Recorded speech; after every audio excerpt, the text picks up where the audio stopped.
good evening. We welcome all of you to our program. We have named it, Hope Fulfilled. Hope Fulfilled. Um, and it is based on on Proverbs chapter 13, verse 12 and verse 19, which says that whenever hope is delayed, it seconds the heart, but then when that hope is fulfilled, it is fruit of the spirit. It kind of like, reanimates, you know, despondent souls. So we believe that all the promises of the Bible or the hope of the Bible have been fulfilled. Now remember, there was only one hope, in the entire, scriptures, and that hope relates to resurrection. If you read Ephesians chapter 4, verse 4 to 5, it tells you that there's this one hope. So the hope, any hope which is not tied to the hope of Israel or the hope of fathers, as we sometimes call it, it is not a biblical hope because Bible says that there's only one hope. So all hope, regardless of your denomination, regardless of where you are coming from, must be tied to this one single hope of the Bible, and that hope is the hope of resurrection. Because uh, if I'm going to die and I have no hope of resurrection, that means I have no hope being a Christian, because we are Christian. We are all Christians because we believe that at some point in time, from futurist perspective, they are going to be raised, from the ground, and then they are going to be carried out and be dangling in the air to meet, our Lord Jesus in the air, and they are going to stay with Him all throughout in the air, because that is the understanding of First Thessalonians chapter 4. So at least there's hope of resurrection, because we all know that one day, you know, when our bell of demise sounds, we are going to depart from this mortal world, and what lies after here, you know, creates certain kind of anxiety within those who are unprepared or those who are not Christian, because to be Christian, we know that will be the case. We know we are going to be resurrected. But what about those who are not Christian, or those who don't even believe in God after all? So it's critical issue, when it comes to you know Christianity, hope of resurrection. But this resurrection is what we believe that it's already occurred. Now, someone will ask, if the resurrection has occurred, then why are we here? Um, so you should rather be happy that something has occurred rather than to be expecting it. Because if something has already occurred, it means you are already, you know, living in the fulfillment of those things, those expectations.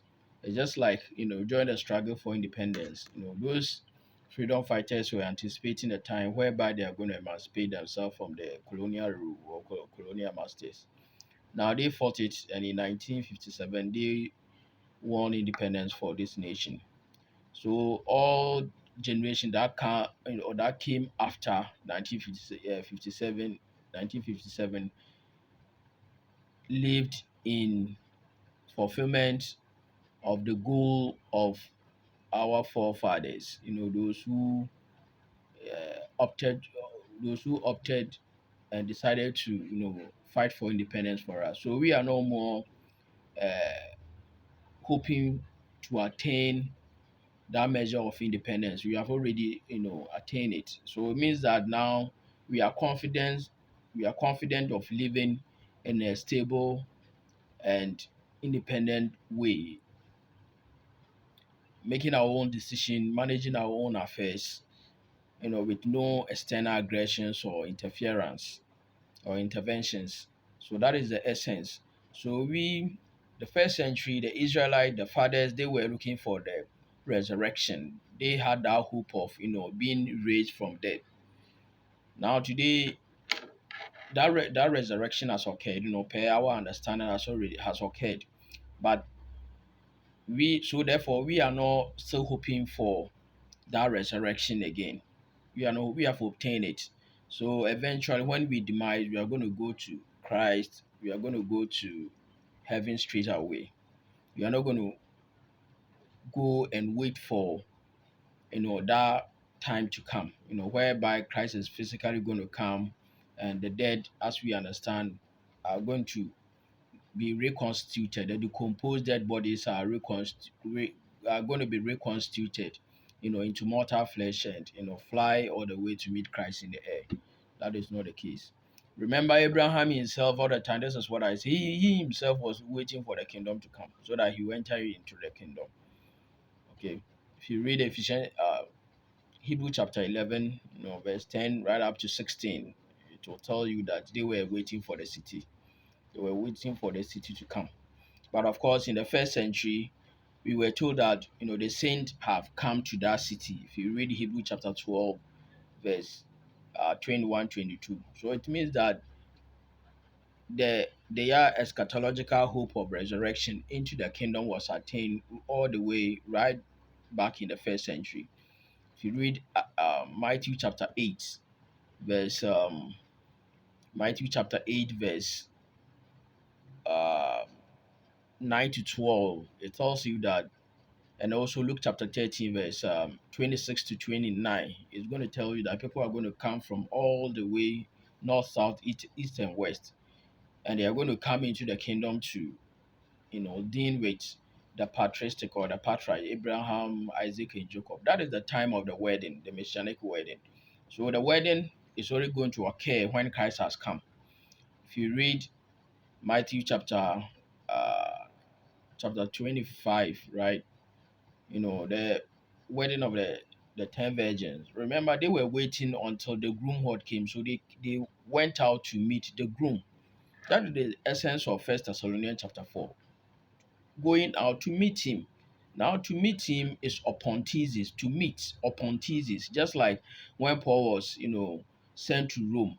When he got to Apiforum, I'm talking about my Act chapter 28, verse 15. When he got to Apiforum, the brethren in Rome came to meet Paul. That is upon Tuesday. They came to meet him, but they did not rest there with him. But they returned with him on his last leg of his journey to Rome. So that is what the upon Tuesdays mean, to meet. So it's not that the Christ is going to come physically and the saints are physically going to come out of the ground and to meet him and to live with him in the air. That is not the abode, the arraigns. The arraigns is not the abode of Christ. Christ's abode is the kingdom. That is why he said that if anyone obeys my word, my Father and I are going to come. We are going to come to make our home with him. That is the kingdom. We are going to make our home with that person. Matthew chapter 4, John chapter 14, verse 20, 23, 26, thereabout. You understand? So you have to understand, this meeting, from that perspective of, from the perspective of the wedding. You understand? The same thing is what was said in Matthew chapter 16, verse 27, 28, that Christ is going to come in his kingdom in the presence of those who stood there. You understand? So that means that we don't have any other coming apart from the coming which occurred in AD 70, because all is tied to the time of the kingdom and judgment.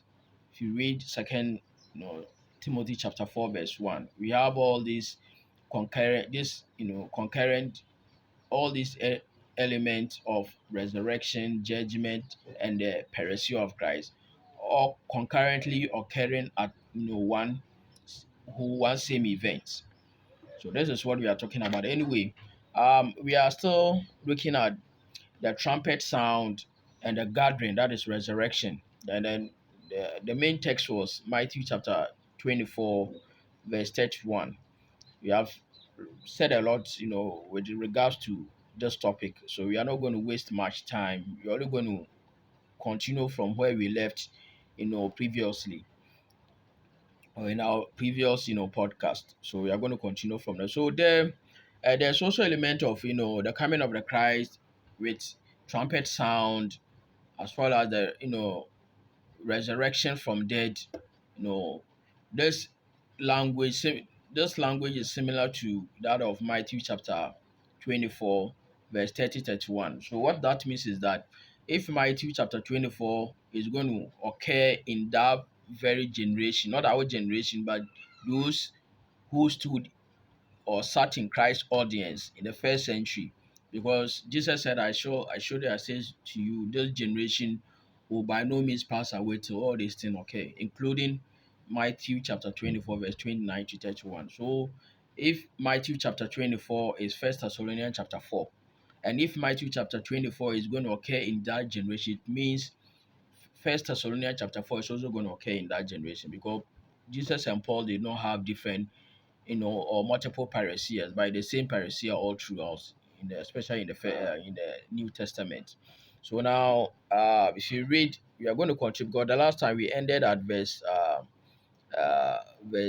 14, so we are going to continue from verse 15. It says that for this we say to you, brethren, the word of the Lord, that we who are alive and remain until the coming of the Lord will by no means precede those who have fallen at sleep. So what does this mean? What does it mean? So now here, a lot of people, the problem is a lot of people try to read themselves into ancient texts.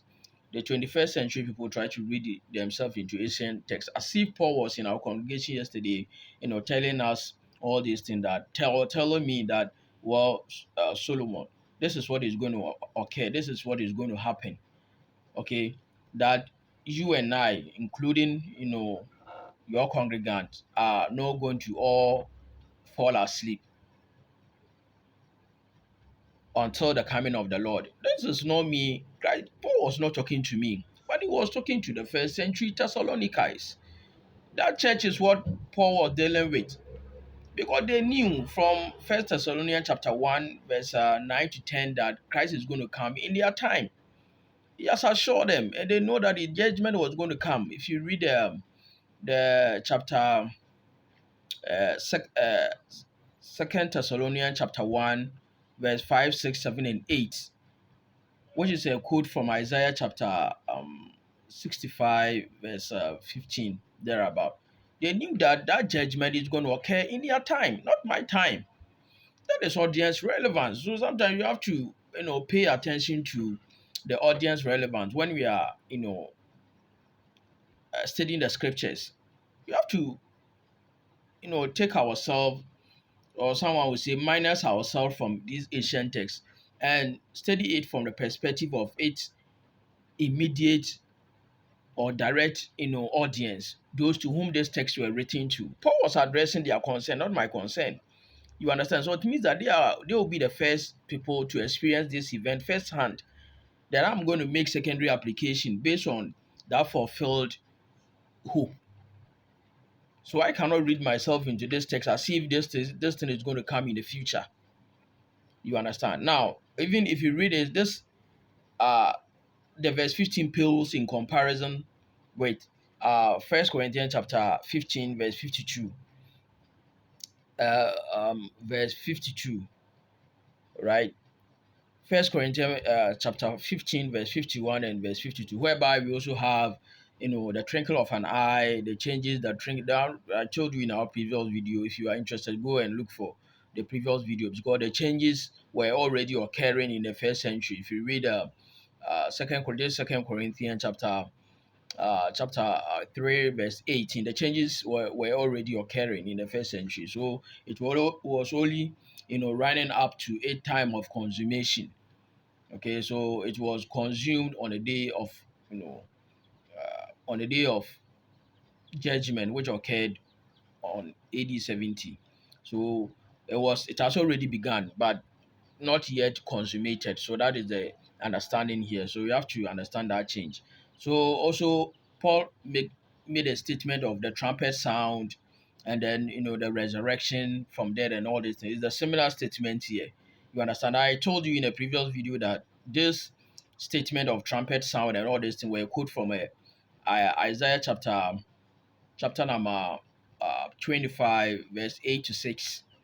Isaiah chapter number 26, verse 19 to 21, as well as Isaiah chapter 27, verse 9 to 13, what we call the little apocalypse. Okay, all these things are coming from there. So Isaiah did not, Isaiah foretold, all these things occurring. And Paul said that, well, these things are going to occur in your time. You understand? Isaiah had a, time for, or set a, this thing, how do you call it, set a time for which this event is going to occur. And he said it was going to occur at the time when the Jerusalem temple, you know, has fallen. So the destruction of the uh, Jerusalem and the temple will consummate these prophecies. And Paul and Jesus quoted Isaiah. Isaiah posited the consummation of these prophecies at the time of the fall of Jerusalem and the temple. All these things occurred in AD 70. So if you are reading this angel coming, trumpet blown or trumpet sound, resurrection and all these things without understanding its background from the Old Testament, scriptures, then it means you are making the service to the scriptures, because at this time you are forced to read yourself into it and project the consummation in the future, which doesn't work, which doesn't add up. So unless we go to the its initial the its initiation or its initial place where this pronouncement were first made, and to understand the prophet first before coming to the New Testament, then you can make a meaningful exegesis of what Paul actually had in mind. Okay, so let us understand that. So now, verse 16 said that, for the Lord himself will descend from heaven with a shout, with the voice of an archangel, and with the trumpet of God, and the dead in Christ will rise first. So all these things are element of judgment. It is the same language of Matthew chapter 24, verse 31, which is going to be fulfilled in that first century generation. If you read the verse 34 of Matthew chapter 24. So if First Thessalonians chapter 4, verse 16 is Matthew chapter 24, verse 31, and Matthew 24, 31 is to be fulfilled in that generation, it means First Thessalonians chapter 4 was also fulfilled in at the time when the temple fell. That is exactly what Isaiah said is going to occur. So let us not make no mistake, to think that it's something that is going to occur in our future. Yes, where most Christians place their hope, but this hope has been fulfilled. So now we are going to go straight to heaven when we die. We are not going to wait for. We are not going to go to wait for anywhere paradise, because those who were there, they themselves were waiting for the kingdom to come. They were waiting for Christ to come. Christ is the resurrection and life. So they were waiting for that resurrection, the very person who is the very resurrection and life, the person who is called resurrection and life, they were waiting for him to come. Now remember what Paul said in First Corinthians chapter 15 verse 23. He said that, well, there's an order of resurrection. Christ is the first fruit from the dead. So no one has, Christ is the first fruit. Afterwards, those who are fallen asleep in him at his coming. So then we are talking about the coming of the Lord. So that means those who are fallen at this time, because at the interim, you see, when the time of Christ's departure till the time he returned in AD 70, that was the time when he is going to prepare a place for them. That is the kingdom. He was going to prepare the kingdom so that when he comes, he is going to have a place for them to reside. That is the essence. You understand? So the kingdom was until AD 70. That is why all the prophets said that the kingdom is going to be established in judgment. Okay, so that when Christ come in judgment, those who are his will join him in his kingdom, so that they will reign with him in his kingdom. They are going to have that messianic wedding and a feast with bone, marrow, and all these things in the kingdom. You understand that? So it is not something different. It's not something big for us to understand. You understand? All these things event occurred in the first century and in the AD 70 when all these events occurred. So um, that is what we have to understand. Then he said we have exhausted a lot of discussion on this text. So I will recommend you go to our website or YouTube channel, Hope Fulfilled.